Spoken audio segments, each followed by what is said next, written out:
It's the Musers, the podcast Cowboys edition. Football friends, George Dunham, Bob Sturm, where we talk Cowboys despite another disappointing season. And we may just talk about this all off-season long until we're back in Southern California again. The season is over for the Cowboys. It's 7-9-1. No playoffs for the second straight year. And no playoffs for the 10th time in the last 16 years. And damn it, what's wrong with Brian Schottenheimer? I thought he was getting us to the playoffs, Bob. What's going on? Yeah, no, that's a great point. I expected great times. I expected the Cowboys to hit the over, Georgie, and they did not. Oh, that's right. I forgot about that interest. Vegas is good. So when Dak was sat down at halftime in that 34-17 debacle against the Giants to end the season, what did you say out loud? Well, no, nothing. In fact, I went to the Stars game. I was so excited about the Cowboys-Giants. I went to the Stars game and said, if I have to watch this horrible game, at least I can watch it later where I could fast forward through the commercials at halftime and make it a little less painful. So now here's the thing. If you're going to bet the over on a Cowboy win total, then you should probably be on pins and needles that they don't trade away after you place the wager their best player. And they did. And that was about the moment I said goodbye to any of the muser money that I had put on this. And so I had died the death so many times. And in the words of Game of Thrones, what's dead may never die. And so I was already gone. Yeah. And I had no false hopes about Sunday. I knew they were going to let me down. And honestly, everybody else was rooting for a loss so as not to screw up draft position. That's not really my block. I never root against my team. I never do. I refuse to acknowledge there is good in losing. I think it's cancerous. And so Sunday was brutal. I did not enjoy Sunday at all. Yeah. I think it's terrible football. I think in a certain level the organization should be a bit ashamed of itself. Not to sound like Norm here or anything, but George, there has to be a professionalism about the way you go about your business. And if you're going to put your starters out there, which they did on defense for roughly the entire game, then doggone it, tackle.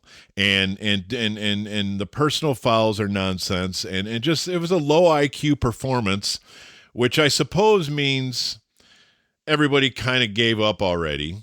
And maybe we already knew that. And maybe they were just waiting for the final stick a fork in Matt Eberflus, which I have mixed emotions about, which I'm sure we will hash out here in our time together today. But it was one of those games, George, where you just say, take this away. I don't want to watch this nonsense for 9 months. Yeah, I know. And okay, I have two problems with what happened Sunday.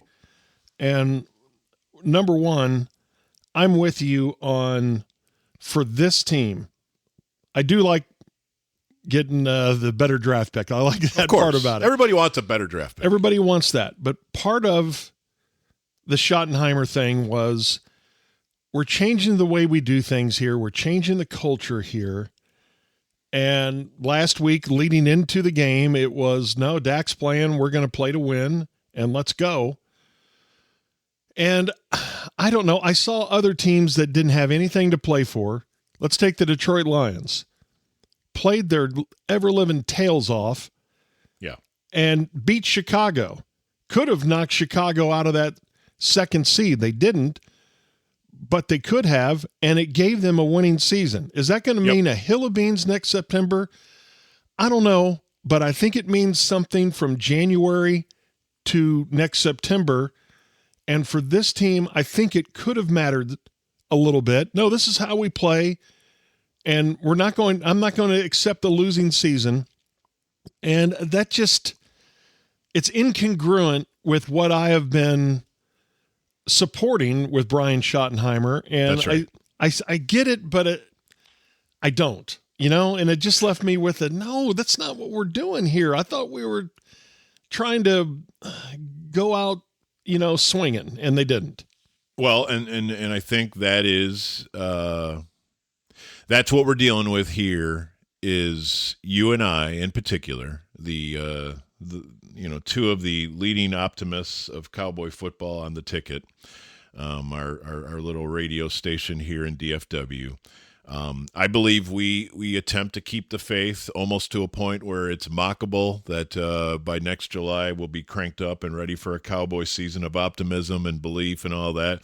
And we've kind of been those guys for many, many, many years. You probably since you had one of those little hats with the propeller on the top, but I got here as quick as I could.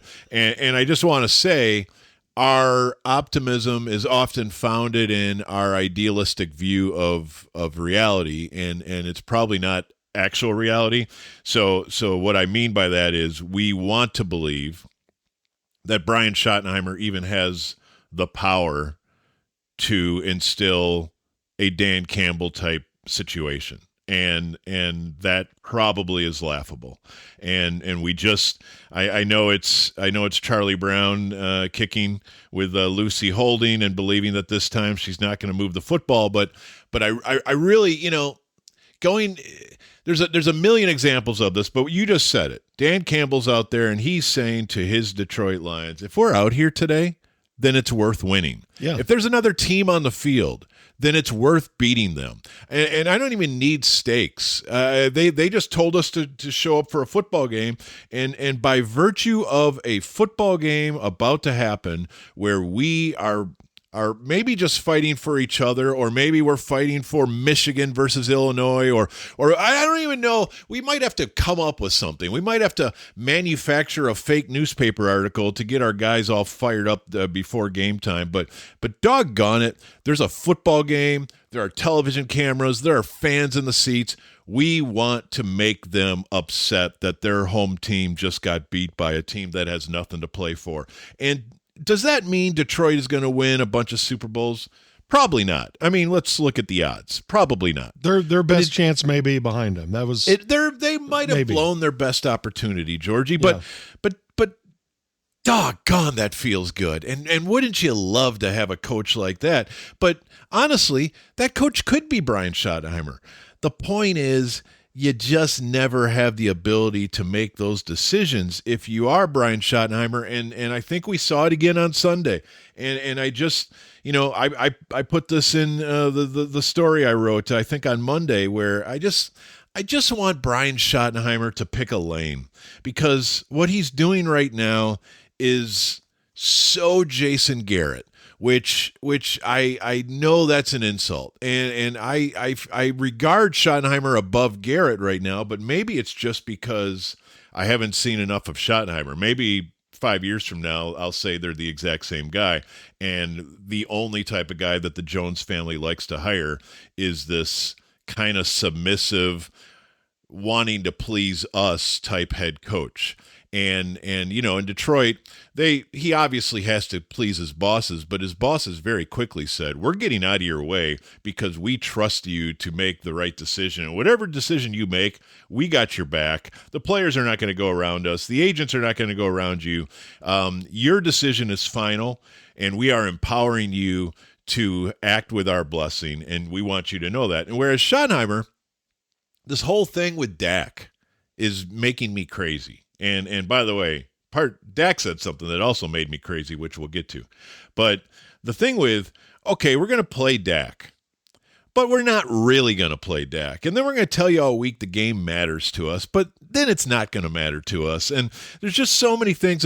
Like, they put him out there and they never really allowed him to throw a pass because he might get hit and then he might get hurt. Well, then why play him? Well, because it's a game and it's important for us to have a not losing record. Can't play okay, like that. Well, then play him. Well, what if he gets hurt? Yeah, but there's no game for 9 months. Yeah, but what if? Okay, so, I mean, you're in between. You're stuck in the middle. You're like, I want to play him, but the Jones family doesn't want him to get hurt. And how can I thread this needle and kind of go half in? I mean, honestly, if you're going to do what you did, then play Joe Milton for a full game and put Dak in street clothes, and let's not have this stupid little dance. Yeah, I'm with you. I did hear something in talking to somebody that we both trust at Cowboys headquarters this week, and I asked him some of those questions. Number one, was that a call from on high to get Dak out of the game, or was it a call during the week? Okay, you can start Dak, get him a few yards to make sure he finishes ahead of Matthew Stafford, which he did not. But but get him out at halftime, or did Steven get on the walkie-talkie at halftime and say, okay, that's about enough? And number four, I was told that did not happen. And I was told that was a coaching decision. And while it does make me feel better, it also makes me feel a little angry for the first time this year at Schottenheimer. What are you doing? Yes. Because you have this locker room, I think, believing in you, but you've sent him different messages. Unless he told him something during the week that was different than what he said publicly of, hey, we're going to start you guys. Let's get off to a good start. Let's pound these jokers. Let's get up 28-0 at halftime and then cruise. And obviously they didn't. So then he went to him and said, hey, we're going to fight another day and we're going to fight next year. That just I don't know. It makes me feel better in some ways, but bad in others.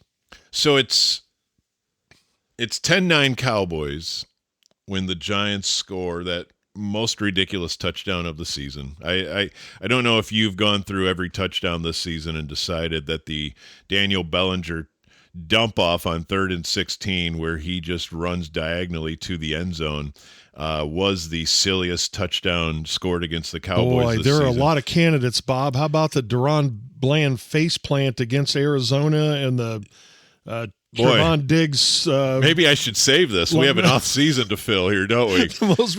That's a really good one. I think we got about 6 or 7 candidates for that one. Okay. But it was terrible. It was terrible. It was 3rd and 16. What was it? 3rd and forever? 3rd and 16. Yeah. There's like 30 seconds left. They're at, I don't know, the 29-yard line. And all the Giants are trying to do is just make the field goal a little closer. Yeah. It's 10-9 Cowboys. By the way, if you have a goofy touchdown submission for our contest, hit us up online and don't let us forget any of the fun of these 17 games this season.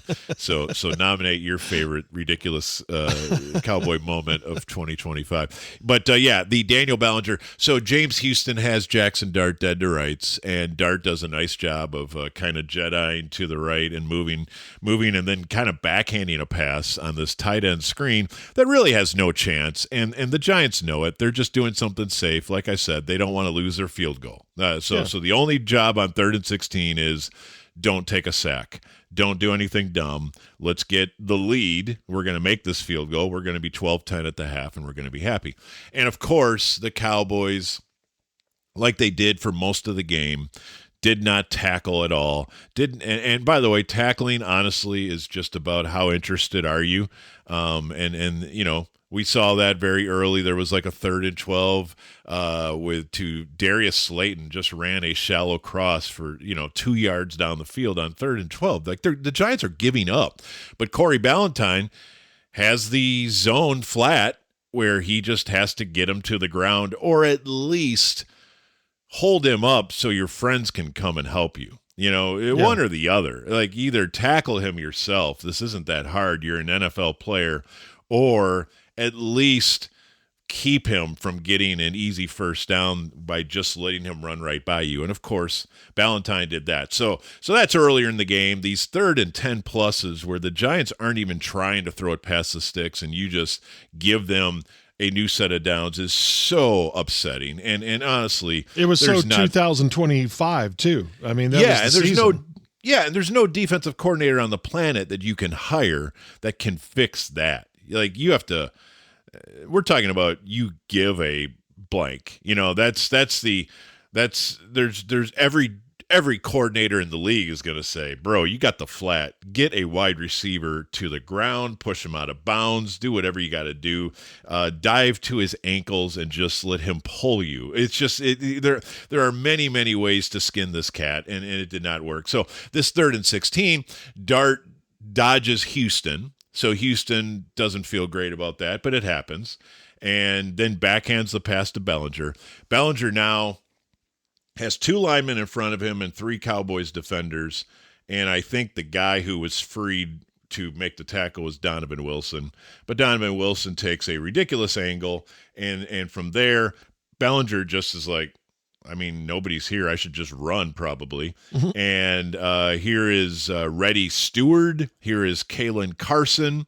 And he's just kind of beelining right through the Cowboys defense. I don't know where Kenneth Murray was. Shamar James was caught up in the wash. And, it's just bad football. And the Giants, again, you have to talk about intent. The Giants had no intention with a 3rd and 16 tight end screen behind the line of scrimmage to do anything but get 5 yards and kick a field goal and go to halftime.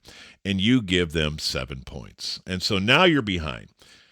And that's when you make the decision down 16-10 at the half to pull the plug on Dak. If Dan Campbell just saw that touchdown, he's more annoyed at anything. And I'm not here to make Dan Campbell Vince Lombardi. I'm just carrying out our comparison, is that if I'm the head coach and I'm empowered to do what I want to do, and I've got a team that has said all week, this game's important to us, and we just had that moment on the defense, then I'm obviously asking my offense to go get the lead back. I'm not putting Joe Milton out there and Phil Maffa for the second half, but it is what it is. They were a bad team this year, so we probably shouldn't expect them to stop being a bad team, especially defensively, as the final game was just being played in front of an indifferent stadium and indifferent fans and an indifferent opponent. I mean, it's something, man. It was awful. Jaden Blue is good. I do want to talk about the departure of the defensive coordinator, Matt Eberflus, and how you fix a defense in an off season. You can't completely fix this thing, but they can get better. But let's before we do that, I do want to say this, and this is one thing that Brian Schottenheimer is fighting right now, and it just comes with the territory of being the head coach of the Cowboys. If you grade him fairly, that's just a test of the tornado warning system in my area, by the way. It's happening here too. Okay, and that's my dog that's howling. Or maybe we're under attack, Bob. I don't know. Maybe Venezuela is striking back. I don't know. Who could know? But he's fighting this. For Brian Schottenheimer, the record is 7-9-1. Unfortunately, and I fall into this a little bit too, because the last 30 years have been very frustrating for Cowboys fans. He is viewed as, same thing, just a Jerry puppet. He's the latest. Get him in there. How much control does he have? Even if he, tries to establish this new culture he keeps talking about, it's never going to work. And until they get to the promised land and win in that promised land, because around here there used to be a standard, and with 5 Super Bowl championships and being there gobs of times, 8 times, until that happens, he will deal with that. And is it fair? No, but that's just that's the Cowboy frustration, the Cowboy fan frustration. And right now, Schottenheimer has to deal with the whole offseason of that. Yeah, and well, I guess it comes back to the simple question of, is there a head coach alive who, A, would be given this job, and B, has the personality to establish a culture? I think that's the ultimate thing that I've seen in my 28 seasons covering this team. And so I don't go back to Jimmy. I don't go back to Landry. I'm certainly aware of them, and I watch their careers from afar. But in the Jerry Jones era, he has hired a certain type of head coach. And that head coach invariably is willing to be submissive to the Jones family and specifically Jerry. So you're not going to come in here and 50-50 me or 51-49 me like Jimmy Johnson. You're not going to in any way, shape, or form threaten my authority and my stage and my throne here of Cowboys football. So I'm only hiring guys who fit that mold. The Bill Parcells one is kind of an outlier, but like we said in the past, he had a stadium vote to pass.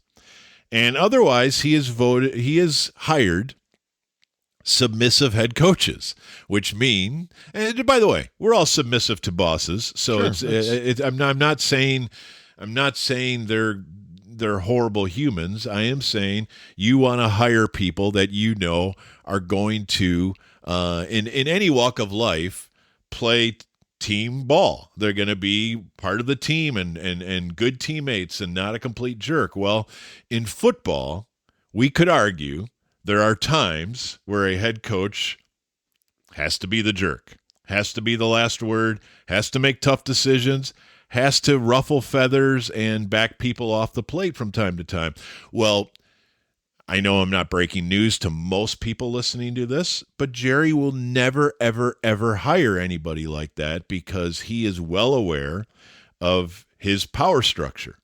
So if you only hire from the pool of people that he is convinced will never stage a mutiny or a coup, a to the throne, that will never threaten his power, I guess is what I'm saying. Yeah. Well, then those guys are not candidates, in my opinion, to completely take over the culture and be able to establish a environment that is uniquely theirs.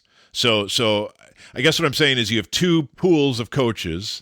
You will only hire from pool A, and only the guys in pool B would have the nerve to act like Jimmy Johnson and tell Jerry to get out of here. This is, you're not on the team for this meeting.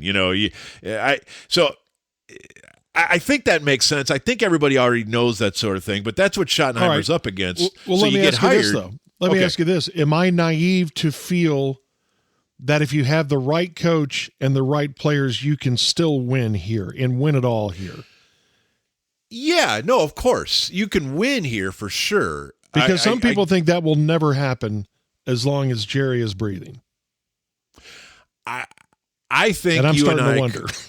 Well, I think it's fair to wonder. I think you and I could probably go through sports history and find incredibly unstable ownership, maybe even sabotage-worthy ownership, and find a situation where a team was good enough to win it all, maybe because they had a great coach, maybe because they had a outlier quarterback or a special group of players, but they were like too good to fail. And you can win that way. But if you need a complete overhaul of the culture, I just want to be honest here. In the life of Jerry Jones, you're only going to get submissive coaches, and submissive coaches are usually not the ones to completely change the environment, culture-wise. But hasn't like Hard there are Knocks... no more, like the type of coach that would say, Jerry, there will never be another tour during a team function. He would never get hired, right? That's a good one. I don't know about the tours, but I do think that you have enough time in a locker room or meeting room, setting where you can have turpentine, which I love on Hard Knocks. You can have frank discussions as a team. Of course. You can have game planning. You can have, hey, this is how we're going to play. And Jerry is Jerry's out looking at a well somewhere, No, he is. He is. And you can do all that and you can build a great culture. I'm just telling you, at any moment, Jerry's going to roll in and trade your best player because he's mad at him. Okay. Yeah. Fair point. Yeah. No, or the year before, he's going to get in a big pissing match with his quarterback over a contract that isn't necessary because everybody knows what the quarterback is going to ultimately be paid. But you so love making it about you that you can't help yourself. And so we can talk about all of the sabotage things that Jerry can do, and it only takes one or two a year to keep your handprints on it. But, dude, the Netflix documentary, the cheerleader show, the Micah thing, the CeeDee Lamb thing, the Zeke, I mean, these contract things, these interviews he does, just on down the line, we could make, obviously books have been written about how he conducts himself. Yeah. So to say Schottenheimer can definitely change the culture, yeah, he can, but he's always going to be subject to what's around the next corner when Jerry kind of feels like he needs to be the main story again. The media, again, I don't want to be hopeless because I do believe the Cowboys are going to win again, but if you wanted to start with Bob, George, what are your biggest issues with Jerry Jones? I would start with the fact that he doesn't see anything wrong with having his own press briefing in the Cowboys locker room after a game at the exact same time his head coach is doing his press conference in the press room. And there's more press around him. And all the beat writers have to decide. Yeah. Yes, all the beat writers have to decide which one am I going to attend, which ones will my boss want me to attend, and every time the answer is going to be, go see what Jerry said about such and such. Right. And Jerry could fix that today and say, I will have a press conference every Monday morning, or I will have a press conference after the coach has his press conference on game night. But he purposely does this. He purposely does this because he loves the juice of cameras pointing at him. Yeah. And that's how he's wired. He wants to be the main character in the Dallas Cowboys story, and it comes with cost. And the cost is his head coach is never given the full power of a head coach. Yeah, no, well said. And I think a lot of that is true. But wrapped around all of that, yes, is the ambiguous nature of we're still not sure it's ambiguity. We're still not sure exactly how it works. Like I thought all year long, well, Eberflus was hired before Schottenheimer had a chance to have any sort of say in it. How screwed up is that? And it's very screwed up. But again, I was told this week that really wasn't the way it happened, that they thought that Schottenheimer was going to be the coach, and they asked him, what do you think about that? And he okayed it. Now, the other Can I go back? The counter to that is, of course he's going to say yes because he wants the gig. So, yeah, okay. Submissive coach. Yeah. What do I have to say to get this job as head coach of the Dallas Cowboys? Jason Garrett, Brian Schottenheimer, even Mike McCarthy. What do I have to say to close this deal right now of you making me your head coach? What do you guys think about Eberflus as your DC? Love it. Love it. Love it. Can I have the keys now? So all right, again, try telling that to Bill Parcells, although they kind of did, but try to. He had his battles. He had to sign off on TO and all that. He had to teach Mike Zimmer the 3-4 because he was given Mike Zimmer as on his coaching staff. So I guess what I'm saying is ultimately the type of guy that I want to be the head coach of the Dallas Cowboys, which will never happen, but hear me out. It's a podcast. Why not? Jim Harbaugh. Let's say I want Jim Harbaugh as the next coach of the Dallas Cowboys. He's leaving Michigan. This is a great opportunity. Let's hire Jim Harbaugh. You ask Jim Harbaugh, hey, we're going to name your staff for you. Is that cool? And he just turns around and walks out the door. He would never even entertain the conversation. And we're also going to trade your best player with 7 days before the game, first game. Is that cool? No, it's not cool. And then we're going to tell you the reason we're doing it is we're going to, get a couple first rounders in the 26 and 27 so we can kind of rebuild. And then 2 months later, we're going to change our mind. We're going to trade those picks for Quinnen Williams, who's actually older than Micah Parsons. And when we're done with that, we're going to be talking about trading the other picks for Max Crosby, who's also older than Micah Parsons. Like, what are we doing? Yeah. They don't have a plan. The plan changes like the weather. And so with all of this, as I try to steer it back away from just depressing us with Jones talk, I would say the Eberflus thing, to me, George, is with mixed emotions. And I just, on one hand, he never had a chance. And on the other hand, this defense took a bad defense and became way worse. And now what we're hearing, and I don't know what to believe, so maybe I need to get on the phone and work the sources too. But I'm hearing, based on a lot of Cowboy player reaction, that they're all pretty thrilled he's gone, partly because, if you believe what is being said by some, that he was married to some players and would not take them out of the lineup come hell or high water.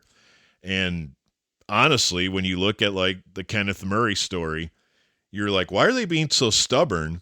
And come to find out, people are putting that on Eberflus. Yeah. Well, it has to be. I don't know if it's true, but yeah. That makes some sense to me, that you trade for a linebacker to replace Kenneth Murray and then you forget to play him in an entire game. That does seem to really look bad for Eberflus. Let's go there next. How do you fix a defense in an offseason with Football Friends? Okay, this was the worst Cowboys defense in the history of the franchise. The only other time they gave up 30 points a game was their expansion year. So taking a team that had nobody and then putting them together and playing an NFL season, you can excuse them giving up 30 points a game. That just happens. But this year's Cowboys team did that. They gave up over 500 points. Third down defense was atrocious. Coverage was atrocious on the back end. Lack of pass rush. You only gave your offense 12 turnovers the whole year. Just awful. Matt Eberflus, the defensive coordinator, pays the price for it. As you said, there's more than just Eberflus being the problem. But I do think that, I don't know if it was the Giants game, I don't know if it was the Carolina game, somewhere in there, belief in him and the system stopped amongst the players. And heck, it may have been in training camp when they were getting gouged in week one of a scrimmage with the Rams. You know, the players may have looked at each other back then and thought, man, what are we doing? I don't even understand what we're trying to do here with all this. But I do think the things you can hold against Eberflus the most is what you said, playing Kenneth Murray more snaps than any other linebacker. Any other player. I think Donovan Wilson had the most snaps. Oh, did he? I'm sorry. I didn't reach. But that's another one too. My gosh, he didn't tackle anybody this year either. I don't know if he. You didn't have great options there, but they're both UFAs, and I'm done with both of them. Yeah, absolutely. There was that. I also heard there were so many players played on the edge. Like, I'll tell you what. Let's try to replace Micah Parsons with 8 guys instead of 4. Jadeveon Clowney has his best game. He finally gets 45 snaps, the most he's had all year long. Again, it was the Giants. I'm not saying he would have done that all year long, but I do know that was a complaint in the locker room. Even the down year for Dante Fowler. There are some with people with the Cowboys who think Fowler's problem this year was he wasn't in there enough. I don't know if that's true or not, but what say you? To me, those are the 2 biggest fouls by Eberflus, along with, as we get back into culture and communication, whatever that communication was, these guys didn't buy it. Now, you need better guys moving forward. There's no doubt. I'd only hang on to about 6 or 7 of these guys on defense and move on. But what say you about the departure of Flus? Yeah, well, it had to happen. It, I do want to acknowledge for maybe the final time that it feels gross to me that it was already broken when he got here, and now the narrative as we walk away from this season will be that at least we got rid of the guy who's responsible for all this. And we didn't. The defense is really, really bad. And it was really, really bad when Matt Eberflus was in Chicago. Okay? Yep. And he was employed by another NFL team, by the way, poorly, but employed. And they were bad. The 24 defense was bad at nearly everything. And then they took away both their edges. Maybe the second best defensive player in the sport was traded away. And the DeMarcus Lawrence revival.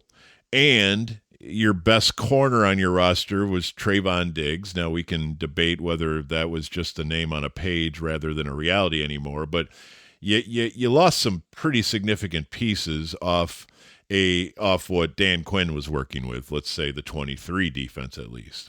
And from there, you get worse in nearly everything. And ironically, the only real uptick was your rushing defense because you acquired or now pay 3 different defensive tackles over $20 million a year. So we, in an effort to get better at stopping the run, which they technically did, they're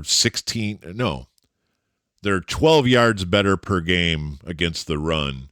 And they shot up from 29th worst to 23rd, or 29th best to 23rd in the league at stopping the run. But everything else, they're 30th or worse. 32nd in points, 30th in yards, 32nd in passing yards, 30th in takeaways, 32nd on third down, which actually Mike Zimmer had them in the top 10 in 2024. 29th in red zone, 29th in explosives allowed, 25th in sacks. They were second in sacks last year. They fell to 25th. So they're bad at everything. And you can go into EPA per play. You can look at DVOA. You can look at any metric you want. The Cowboys defense is brutal. And so when we say, who do they go get now? What were they doing wrong? How can they fix this? Well, I don't want to simplify it, but there's a number of names that are intriguing to me, and all of them do defense in a somewhat different fashion because there's a number of ways to play defense in modern football. But at the end of the day, George, they just don't have the dogs. No, they just don't have the guys. And so when people throw out, "Hey, let's go get Brian Flores," 2 questions. 1, why would Brian Flores want anything to do with this? If he's not a head coach somewhere, why would he leave the Vikings for this job? And 2, do you think Brian Flores could take these guys and run his defense? No. There's no way. No way. So I think what you have to do is, and this is why, the Quinnen Williams trade, the Logan Wilson trade, even the Max Crosby talk, you got to slow your roll on everything and say, okay, here are the guys we like. And Quinnen's absolutely the centerpiece of that. So I'm not saying I'm mad about Quinnen Williams being here. I'm just saying it's confusing to say you want to basically reboot your roster and then you go get guys who are older who also make tons of money.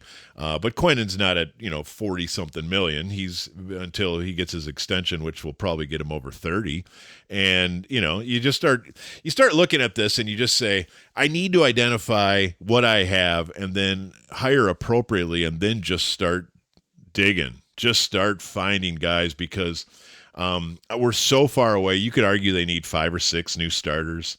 And that is if you say, okay, I'm going to start Osa, Quinnen, and Kenny Clark as my 3-4 front.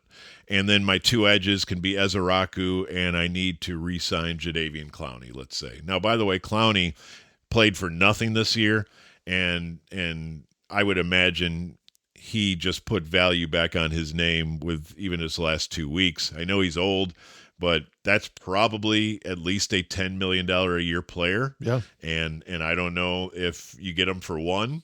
Dante Fowler, I think, was 1 for 10. So I'm just telling you to prepare that Jadeveon Clowney, if you want to keep him, is probably, I would say 2 for 25 is probably somewhere in the range. Yeah. I don't know if that sounds crazy to you, George. No, it doesn't sound crazy, but it hurts because you're paying 3 defensive tackles $60 million. Yeah, at least. And then, okay, so now we move to the second level. I like Ezeraku.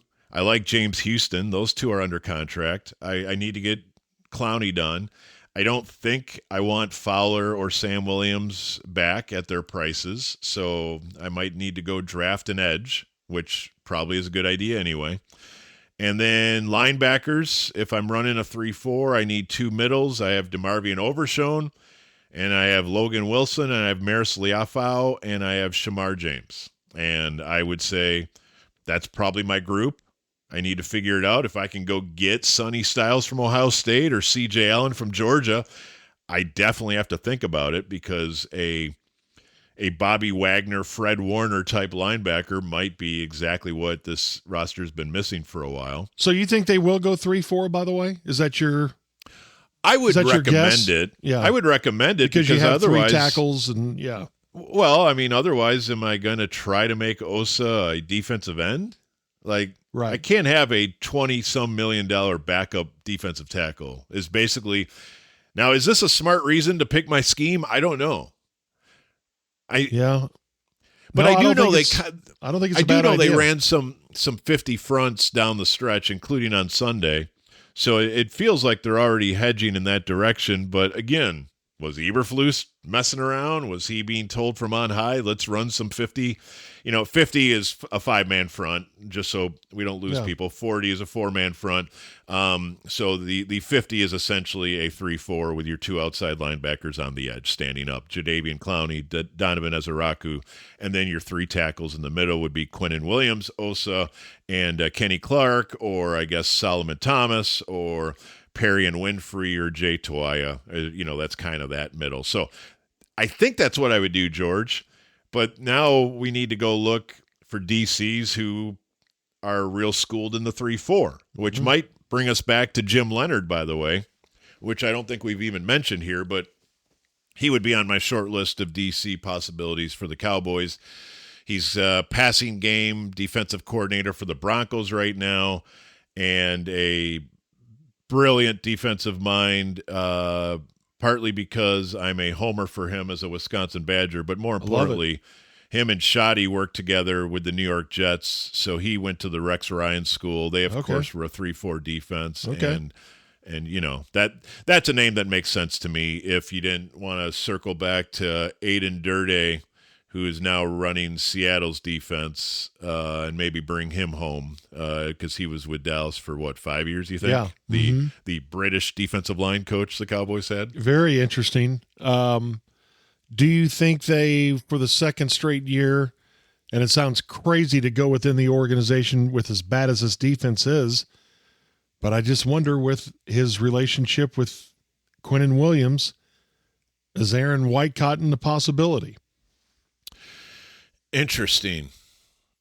I don't know that he is, because maybe I just am not up to full speed on how well he knows defense versus defensive line.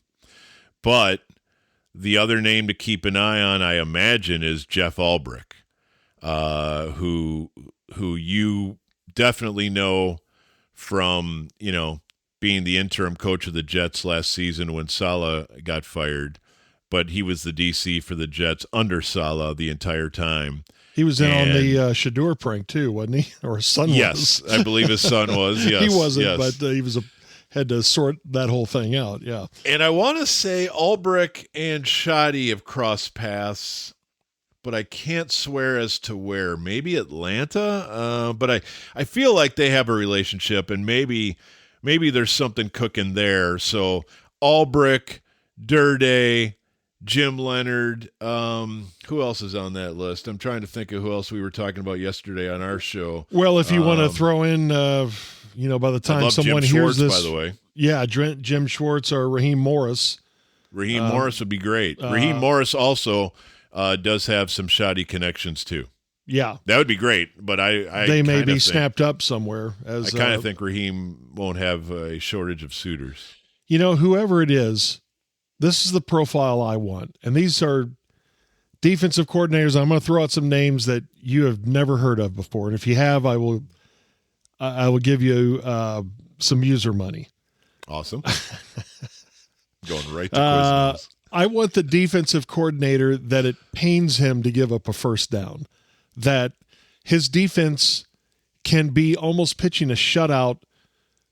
Say it's the team's up 17-3, and he's screaming in the booth next door to you because they gave up a first down and someone blew a coverage.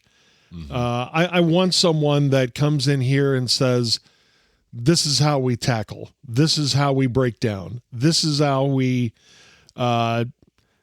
you call it silly, but when Dan Quinn got here, one of the first things I noticed after every play, every defender, even after the whistle, ran to the ball. That's not silly at all. Sounds dumb. Okay, it sounds dumb, but they also led the league in turnovers 3 straight years. 3 straight years. So there's something to that. Just the way we play defense. Some names I'll throw at you. Dave Wanstead, I thought, was a great defensive coordinator. He was like that. I witnessed firsthand how he would just implode if someone was in the wrong spot and the Cowboys are still up 2 touchdowns. A guy who eventually coached at UCLA. He used to be the defensive coordinator at North Texas. His name was Gary DeLoach, and he would short circuit on just a missed tackle. I mean, just it almost would end his life in the press box if someone missed a tackle. Mm-hmm.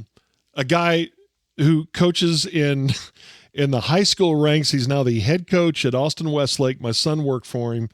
Tony Salazar, who I think is the best defensive mind in Texas high school football, who just short circuits if they get a fit wrong, and seems to know every play that is coming and signals to his defense, this is what it is and this is what we're in. That's what I want. Who that is, I don't know. But that's the mentality I want. And I don't think the Cowboys have had someone like – I thought Dan Quinn did a terrific job when he was here. I thought with what he had to work with. Yeah. I don't think Mike Zimmer hurt his career at all. I know their numbers weren't great last year, but as you mentioned, they did some things well, and that defense got to be where it was, I don't know, presentable, after a terrible start to the season. That's what – and I think Zimmer was another one of those that would just, short circuit if you didn't play defense the right way. And as you mentioned, part of that is just attitude. We are going to run and hit and fight, and to your Dan Campbell point, gnaw your leg off if we have to or whatever. That's the mentality I want here in Dallas. Yeah, and I just don't think there are shortcuts to that, which is why I do want to run the other direction when people want to trade for veterans. You can't afford it, number one. No, I think you can supplement a defense with veterans, but you can't build a defense with veterans. I think you need dogs. I think the only way to get them is in the draft, and usually the only way to get them is in the top 100. And as we said, they traded their second rounder for Quinnen and their third rounder for George Pickens. And so they've got 2 1s, and then we're off into the 4th, and we'll have plenty of time to do draft stuff, but that's why I think I said on a previous episode, write me down expecting them to take one of those firsts and try to trade back and get a second and a third. And just to sort of get a normal draft load because they need help and they need it fast. And the other thing they got to start doing, when you say, what do you want from the next defensive coordinator, I don't want to swing back into our last conversation about Jerry and how this organization works, but man, they've got to have a philosophy that they're locking in on, because you can't go into the draft, allow your coaches to influence who you're taking, and then switch concepts immediately. So what I'm talking about is, for 3 years, Dan Quinn had a lot of power on who this team was drafting, especially, when okay, is this a guy you want? And so Dan Quinn filled this roster, not by himself, but he filled this roster with a lot of man corners and played a lot of man coverage, and it made sense. And then when he left, they hired zone believers, especially Eberflus, but obviously Mike Zimmer is more of a bend but don't break defensive guy who wants to play zone and doesn't want guys on an island and wants to have everybody facing the quarterback and all that sort of thing. And we can get into the differences if anyone's interested as the spring goes on. But my point would be, as I look at it, we need to understand that when we draft these guys, it's for 4 or 5 years. So let's not draft guys that just fit this year. Let's draft guys that when the next guy comes in to coordinate the defense, because this guy is going to be so good that I'm going to hire Jeff Ulbrich, let's say, and he's going to have such a good year in 2026 that someone's going to want to make them their head coach. Okay, well, now I need to hire somebody new who still believes in what we believe and still can use the pieces we have. What we had this year was Siobhan Revell was drafted as a man corner, and then he debuts for the Cowboys, and they played like 90% zone in his first few games.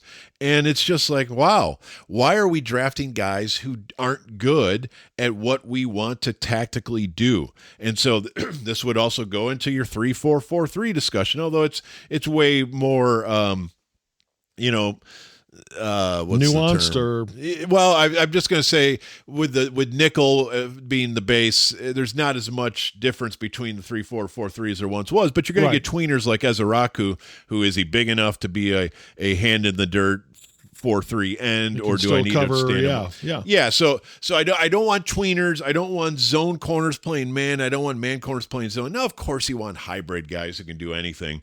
But I guess what I'm saying is, I think one of the reasons the Cowboys right now have such little talent on their defense is because they don't have a global philosophy on what they're looking for and stick with it. Yeah. What they have is they're chasing butterflies of, man, we need this right now. At this moment in time, we need this.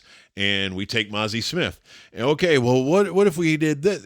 And there's no real filter for distilling down what exactly we need, so that no matter who we hire, he knows our expectation for this defense. The players know. Like when the Ravens or the Steelers or some of these organizations hire a new guy on either side of the ball, they know the expectation. It's Ravens football. It's Steelers football. It's 49ers football. It's Packers football. The Cowboys have changed direction so many times with this defense, from Rob Ryan to Monty Kiffin to Rod Marinelli. I mean, dude, Rob Ryan and Rod Marinelli do not see the universe the same way. No. I assure you. Yeah. And the same with Dan Quinn and Matt Eberflus. It's completely different. And so you don't want to have to start over all the time. And that's where the Cowboys have kind of been running in circles. Well, you need so many players. Maybe this is the right time to start over with a new alignment, a new strategy for coverage in the back end, whatever it is. You need a spring full of going to get dogs, George. Yeah, I like it. Let's go get some dogs. We need 4 or 5 dogs on this defense, and then we're going to put them right in the lineup, and there's going to be some growing pains, but we don't have to look at retreads and other teams' trash anymore. We're going to get some guys right out of these big-time programs, and we're going to say, you're 21 years old, welcome to Dallas, buy a house, you're going to be here for years to come, and you're going to help us get this defense fixed. I like it. I like that idea. All right, let's talk about a time long, long ago and far, far away. And who's going to win this year's Super Bowl next? Okay, Bob, it's been so long. It's been 30 years since the Cowboys went to an NFC Championship game or won a Super Bowl. Happened in the same year. It was the 95-96 season, and they knocked off the Pittsburgh Steelers. And Super Bowl 30, if you go back 20 years before that, that's the season you've been following very closely this year. Yes, sir. And Cowboy fans have enjoyed the look back 50 years later of the 1975 team. So it was about a week ago, 50 years ago, that this team played in the 75-76 season NFC Championship game, and that was the week after the Hail Mary. That's right. So we're right in the meat of big fun. In fact, if you are interested, and I know you're a busy job, but if you have time, I propose that in roughly 10 days, when Super Bowl X's 50th anniversary hits, if you're willing to do a viewing, and we can exchange notes and maybe make the entire episode about Super Bowl X, I will commit to it right now. I love it. That sounds like a great way to get us through January. I'll tease it with I was in 5th grade, and my 5th grade teacher was from Texas. And I spent the first 3 hours of the day, the next day, with my head on the desk. And Mrs. Talley finally had to say, George, I know it's a sad day in the Lone Star State, but you have to pay attention in class. And for her, because I loved her as a teacher, I straightened up, got my shirt all, uncrinkled, got out my number 2 pencil, and tried to participate, but it was tough because that seemed like such a team of destiny, from the Hail Mary to the clobbering of the Rams in the. Hey, I bet the Rams thought, I mean, we're gonna erase these Cowboys. There's no way they can come in here and beat us. Jimmy the Greek thought so for sure. I think the Rams. So the Vikings were the 1 seed, right? Because Rams were they 2. played the wild card. And so the Rams weren't expecting this game to be a home game. And the Rams also had this weird thing where James Harris, QB1, was hurt. And so Jaws, young second-year quarterback, Ron Jaworski, was playing the playoff game, and they killed the Cardinals. But I think it was mostly because Larry, don't call me Lawrence McCutcheon, ran for like 200 yards in that divisional game the day before the Hail Mary game, okay? So now in the build-up, the Rams are a 6.5-point favorite, and Jimmy the Greek is heavy on the Rams, and everybody's excited about the Rams. And we're expecting a Rams-Steelers Super Bowl. By the way, I couldn't stand Jimmy the Greek. He was such a Cowboy hater. Every week. I just don't think they have enough. Yeah, he whatever, does pick Jimmy. against the Cowboys every week in 1975, it does feel like. So there's a quarterback controversy. And entering this NFC Championship game, Chuck Knox is pretty married to the idea that, look, James Harris, we won 12 games with him. And he gets the job back, and Jaworski just won the playoff game. And so that's kind of when you watch this NFC title game, and there really isn't a very good copy of it except the NFL Films Game of the Week recap, which is 30 minutes, and it's good. And I put it on that Twitter account. But 75 Cowboys Rewind if you want to see it. But the game itself, like the first quarter exists, and the pregame show with Brent, Irv, and Phyllis. And then, like, the end of the fourth quarter exists. So all the meat of the game is kind of lost to history unless somebody's got it in their basement. I didn't have a VCR back then, George. I was 3. No, I don't know. My family didn't have a VCR till, like, the late 70s, I think. Well, the Hail Mary game exists, and it's perfect. Super Bowl X exists, but this game in between is mostly newspaper reports and highlights. But if you don't mind, Bob St. John, the Cowboys writer for the Dallas Morning News, I would like to give you a little of his lead from the recap of the Cowboys NFC Championship game. Dateline Los Angeles, what had seemed an impossible dream not long ago became not just a reality, but a stark reality on a mild Sunday afternoon, the 4th day of the new year. No longer are the Dallas Cowboys a team of the past or of the future. They are now. There is no myth, fantasy, or luck. Dallas, a team which was very unlikely to make the playoffs, a team which was the most likely not to succeed in the playoffs, utterly demolished the Los Angeles Rams, most everybody's favorite to bolt, and certainly not back into Super Bowl X against the defending world champion Pittsburgh Steelers. And in doing so, Dallas became the first wildcard team to ever make it since the current NFL playoff system was set up in 1970. Heck yeah. The maybes, ifs, and perhapses, well, that's no a weird buts. phrase. The maybes, ifs, and perhapses did not last long.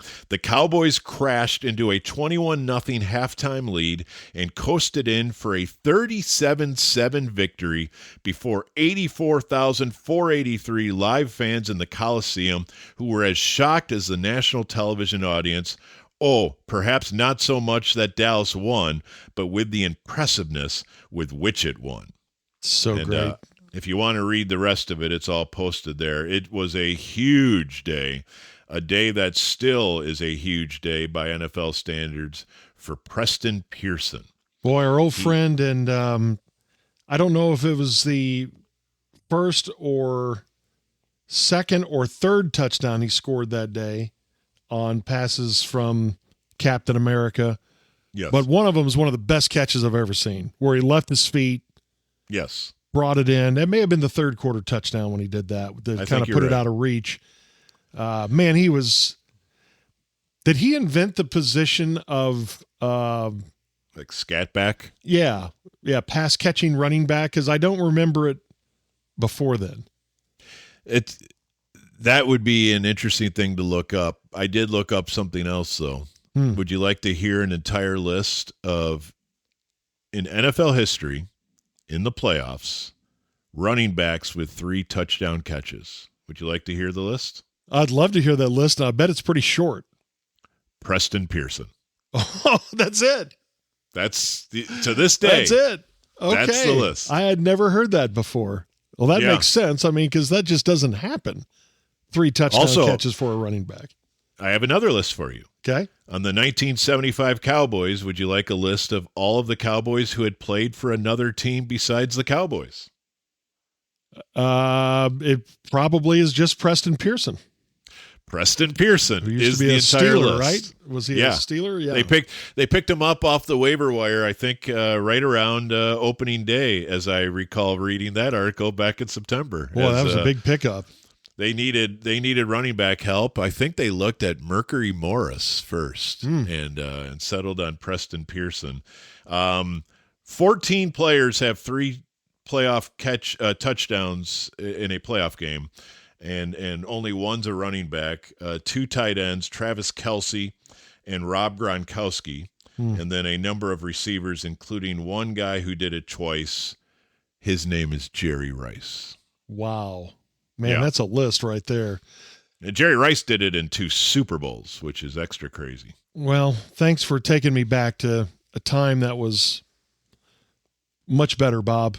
As a young Cowboys fan, just knowing, okay, these Pittsburgh Steelers are about to find out in Super Bowl X what the Vikings and Rams now know. Yeah. We'll get to that here either next week or the week after. As we wrap up, we got our bracket, NFL bracket, which does not include the Cowboys. My preseason Super Bowl pick was the Buffalo Bills, so I guess I'll stick with them. I don't think that's going to happen. I'm going to be really boring, but I just don't see anybody beating the Broncos in Denver or the Seahawks in Seattle. Yeah, I'm happy we're doing this exercise, but I also want to say I don't have the slightest clue because it's such a weird playoff. There is no Patrick Mahomes.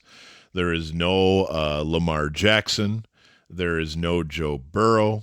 And in the NFC, it just feels incredibly wide open. And I think it feels this way because the 1 seeds are teams that I don't know that we saw as playoff teams. I don't remember thinking the Seahawks were making the playoffs. The Rams and Niners in that division. Panthers, I didn't think they were going to make the playoffs. No, and then the other one seed is Denver, and I think I might have had them on the fringe, but Chargers and Chiefs were going to make that difficult. And so those 2 1 seeds and then the 2 2 seeds were probably also not playoff teams in many people's picks in the start of the season with the Bears and the Patriots. Right. And so what you have here are established teams like the Bills and Niners who look very formidable, but they're going to have to win 3 playoff road games in a row to get there. Yeah. Meanwhile, these teams with the easier path are like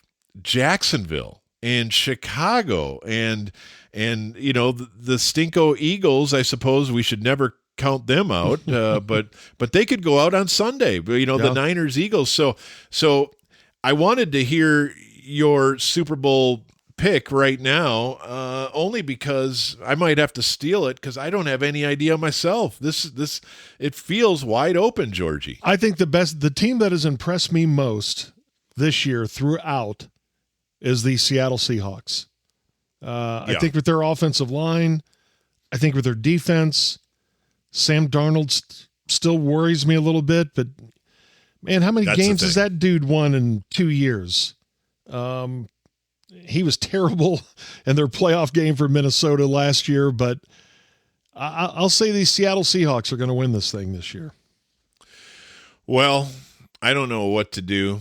It's all a mess. The NFC in particular, you have to believe in some quarterback that makes you nervous. Like if you're not going to believe in Sam Darnold, then you got to believe in Caleb, or you got to believe in Jalen Hurts, or maybe that Matt Stafford and Devonta Adams is going to be healthy. I don't even know if Adams is ready to roll, and it's a mess. I think I'm going to go with the Rams. I don't know why. I think that's a good pick. They got the best quarterback in the NFC. They have the best quarterback, and that's what I always fall back on. And in the AFC, I also will not give up on my Josh Allen dream, although I do fear the Broncos, and I do kind of expect the Patriots to be a problem. So I will go Bills Rams, but I have zero confidence in picking a 5-6 seed Super Bowl meeting. That seems insanity, given how much I believe in both the advantages of the bye week and home field advantage, and the 5 and 6 seeds have neither. So what do you know? Yeah, and if the Bills do go and they win, it ought to make Cowboy fans really crazy. Have you seen some of their defensive performances this year? Buffalo, especially against the run, it's just like, oh my gosh. But they've got an offense that's terrific, and they turn people over too. So they do, but I would suggest to you that there are 7 head coach openings right now in the NFL, and Sean McDermott could make it 8. If they get beat by Jacksonville? If they get beat by Jacksonville. Yeah. I've heard people try to float that Matt LaFleur could be on the blocks. Too. I don't know if I buy that. Given Jordan Love and Micah Parsons being hurt, I think Love is fine now, of course, but they were the 1 seed when Micah blew out his knee. I just don't think you can fire a coach under those circumstances. But I guess we learned with John Harbaugh that at some point, maybe also with McDermott, you've had long enough, and we want to try something new is always a possibility. Although the Packers usually don't knee-jerk like that, so I don't know. Well, and somebody who still has a coach inquired about John Harbaugh, so maybe it's one of these playoff teams. Who knows? Yeah. Well, and if the Giants don't grab him first, I think the Giants could not believe that John Harbaugh was on the market. So we shall soon see. Man, we covered a lot of ground right there. Yeah. Unlike a Cowboy linebacker this year, we covered a lot of ground in this week's Sports Joke. Yeah. Thanks to Peter Welton for putting up with this football conversation amongst football friends, but it was fun. For Bob Sturm.